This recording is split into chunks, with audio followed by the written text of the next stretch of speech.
You learn a lot of odd things when you've spent years on the road. You start to notice how certain exits disappear from maps or how some roads just feel wrong the second your tires hit them. It was 2015. I was driving back from visiting my sister in Oregon. It was late, close to 11 p.m., and I was running behind schedule. So when I saw a sign for a detour that supposedly connected back to the interstate, I'd figured it'd save me about 20 minutes. The sign was nailed crooked on a wooden post, pointing towards a smaller, cracked road. My GPS didn't update it, still showed me on the main highway, but I took it anyway. For the first few miles, it wasn't bad. No other cars, just a winding forest. But then the pavement turned to gravel. My radio started to cut out, and every turn felt tighter, like the trees were leaning in. I passed a rusted sign that said, Birch Hollow, 3 miles. Never heard of it. The road narrowed so much that branches gripped both sides of my car. After about 10 minutes, I saw lights ahead, a few at first, then more. A small town, or what looked like one. A gas station, maybe two houses, and an old dinner with no cars out front. The gas station was lit by a single light. I pulled in, mostly out of relief. The pumps were ancient, those old metal ones with rolling number dials. When I got out, I could hear a radio playing inside the store, old country music mixed with static. I stepped up to the door, and before I could open it, an older man came out. Tall, thin, probably in his 60s. His overalls looked new, like they'd put on for show. He smiled when he saw me, but something about it felt so off. He said, "Evening. You lost?"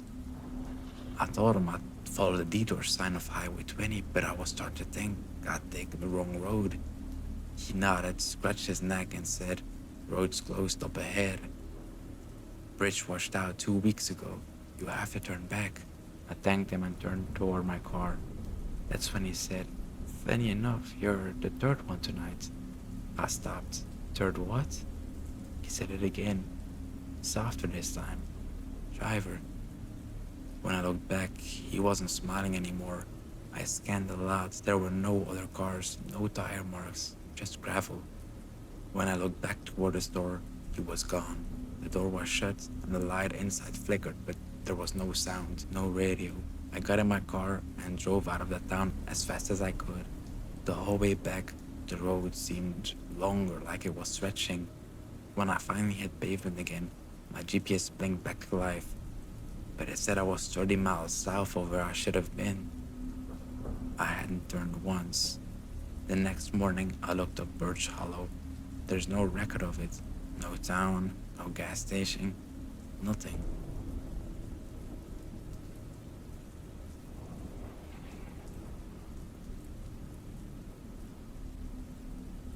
I grew up in a small Kentucky town where everyone knew everyone else's business. At the edge of town was Holler Road, a narrow, cracked strip of asphalt that curved through the woods and ended at a house that had been empty for as long as I could remember.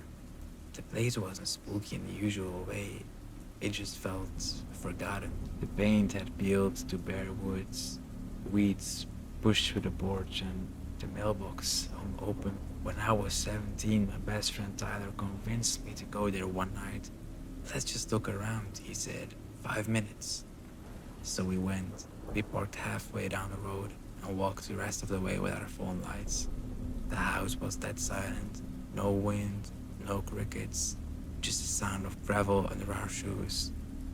Tyler opened the door, and it opened like it had been waiting. Inside, it smelled of wet dirt and old wood. We didn't talk, we just looked. There were kids' shoes near the stairs, and a calendar from 1997, still tacked to the wall. Then from upstairs, we heard a floorboard shift. Another creak like someone was stepping on the floor. Tyler looked at me, eyes wide, and whispered, "Probably an animal." But another step followed, then another. Then someone was running down the stairs. We backed toward the door, then the hallway light flicked on. We looked at each other and just ran out the door. When we hit the road, he yelled for me to keep running. We didn't stop until we saw the glow of my headlights. It was mid-July when my car broke down outside of Amarillo, Texas. I was heading to visit my brother, but my engine gave out on a stretch of highway with nothing but open farmland for miles. There was no cell service, so I decided to start walking. The sun was setting, and I figured I could at least find a farmhouse or a gas station before dark. About half a mile down the road, I saw it. An old white van sitting in a field, maybe 100 yards from the road. The side door was open, and I saw someone moving inside. I waved, calling out for help. The person didn't respond. As I got closer, I realized something was off. The van's paint was peeling, a license plate missing, and there were dozens of small animal bones all around the van. Then a man stepped out. He was tall, had a beard, had a mechanic's jumpsuit with grease stains all over. He smiled when he saw me, but it was not a normal smile. It was a slow, heavy, creepy smile. "Need a hand?" he said. I told him my car was broken down. He nodded, said he could take a look, and motioned for me to come closer. But when I did, I saw inside the van, and there were tools, but not normal ones. Rusty saws, pliers, zip ties, and on the floor, a single shoe. A woman's shoe. Something in my brain finally screamed at me to move. I stepped back and told him, "Actually, I'd wait for a tow." His smile vanished. He took a step forward. "Ain't no tow trucks out here, son. You best come get in before it's dark." I started backing toward the road, keeping my eyes on him. He kept walking closer, slow and steady, until I turned and sprinted. I didn't look back until I saw headlights from a passing car. I flagged them down, and the driver, an old guy, pulled over. When I pointed to the field, the van was gone. Last winter, I was driving cross country for work and stopped at a small roadside motel somewhere in Nevada. The kind with faded signs and flickering lights. There were maybe 6 rooms in total. I got room 5. The guy at the front desk barely spoke, just lent me a key and went back to watching a tiny TV. Around midnight, I was trying to sleep when I heard something through the wall, a thumping sound like someone pacing in the next room. It kept going for maybe 20 minutes. Then a voice, low, urgent, like someone arguing with themselves. I got up, pressed my ear to the wall, and realized it wasn't talking, it was whispering. I couldn't make out the words, but there was anger in the tone. Finally, I knocked on the wall and said, "Hey man, can you keep it down?" Everything went silent. I waited a few seconds, shrugged it off, and laid back down. Then a knock, not on the wall this time, but on my door. Soft, slow. I froze. Then a voice, "Sorry to bother you, I need help." It was the same whisper I heard before, only closer, right outside. I didn't move, I couldn't move. After a few seconds, the handle rattled, not violently, just slow, deliberate, like someone was testing it. That's when I noticed something.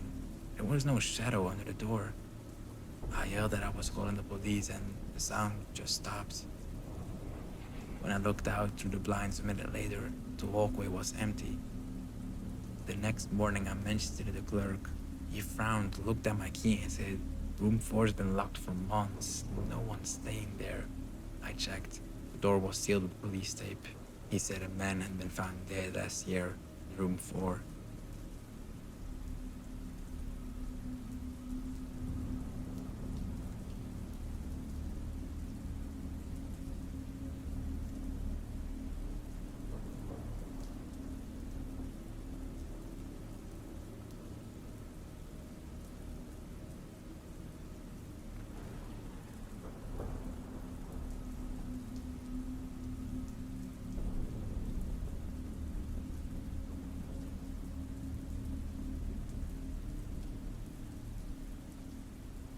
Back in high school, I used to babysit for a family who lived a few miles out of town.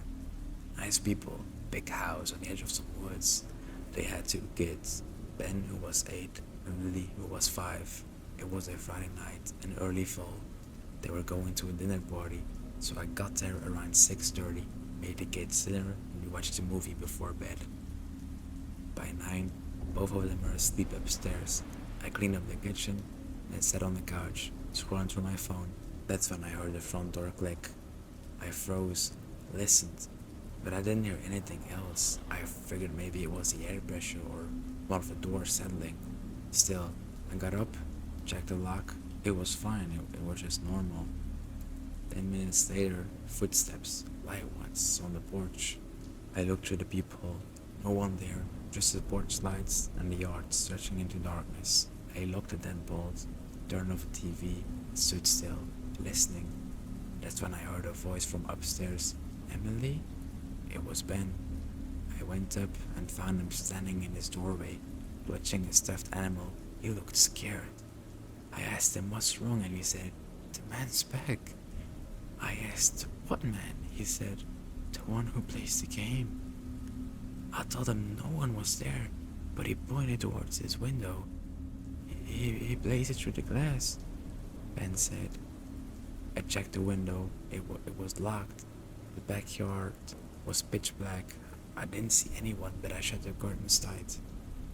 After I got both kids back in bed, I sat on the stairs, phone in hand, watching the front door. The house was quiet for maybe 20 minutes. Then came soft tapping from the kitchen window this time. I turned my head, just in time to see a shape. Someone was walking along the side of the house. I called 911, whispered everything. The operator told me to stay on the line and keep the doors locked. The tapping came again, louder. The kids woke up crying. When I went to check the back door, I saw a hand pressed against the glass, just resting there. It was motionless. Then slowly it slid up towards the ledge. I yelled for the kids to stay upstairs and told the operator he was trying to get in. Before the police arrived, the hand disappeared. No running footsteps, no car, just gone. When the officers got there, they found footprints circling the house, bare feet, adult-sized. Whoever it was had walked around the house multiple times. The parents installed security cameras the next week. A few nights later, they called me. They'd caught someone on video.